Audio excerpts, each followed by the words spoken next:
Morning, everyone. That's my weekly session update. I hope everyone's surviving the snowstorm. This week is what we call crossover. So the House has finished voting on all of the House bills and have sent them to the Senate. The Senate bills now come over to the House, and we begin reviewing each other's bills to see what we would like to pass into law.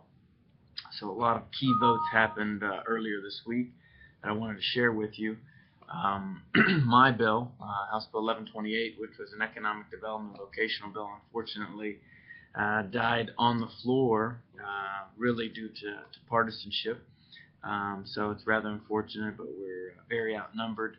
I was able to sign on to another bill, which is a vocational skills bill, which allows for the creation of a governor's school focused around vocational skills, which I think was pretty neat. So Delegate Peace is the one that patroned the bill, and I've co-patroned with him. So I'm glad that his is at least going to the Senate. HB 1059, many of you contacted me about that. I did a lot of research on it, which was the utility bill offered by Dominion. In the end, I voted against it. As the research showed, I didn't think it was a great bill, in my opinion. While I'm not anti-utility, as I mentioned, I just think that it's really stacks up against the ratepayers here in Virginia. So I'm just trying to keep the big boys honest. I think that that's important. This week we also had the school year vote, so voting in favor of allowing localities to set their own school year. So I support that instead of waiting till after Labor Day, as many of them are forced to do. Extending the delay of the grading of schools of A through F. So last year a law was passed that would allow for schools to be graded A, B, C, all the way through F. And I just think that that is irresponsible. There was a bill that we passed that would delay that for a year, so at least we don't have to go through that this year. So there are many bills that come through that are tough on crime, but they're specifically tough on juveniles. So while I'm certainly in favor of being tough on crime in a reasonable way, I think we need to be very, very careful about the bills that we pass that are tough on juveniles, even regardless of the offense. And that seems like very easy pickings for some people to try to target juveniles, especially with certain types of offenses.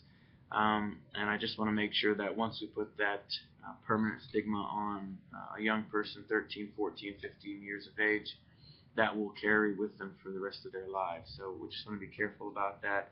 HB 972, which helps protect pets, it extends protective orders with a companion pet. So I proudly voted in favor of that to help protective orders extend to a pet. HB 324 was about virtual schools. We need to be very careful with this. While I'm in favor of virtual schooling and coming up with new ways, innovative ways of educating our students, if we allow for virtual schools, we're taking, the way this bill read, it takes away money from our brick and mortar schools, and it follows them to the virtual school. And I think that the way this bill specifically was written, it could really undermine some schools, and it actually kind of makes it even a little bit easier for some people to rationalize money taken out of the schools and homeschooling some children. So we just want to be really, really careful. I voted against that.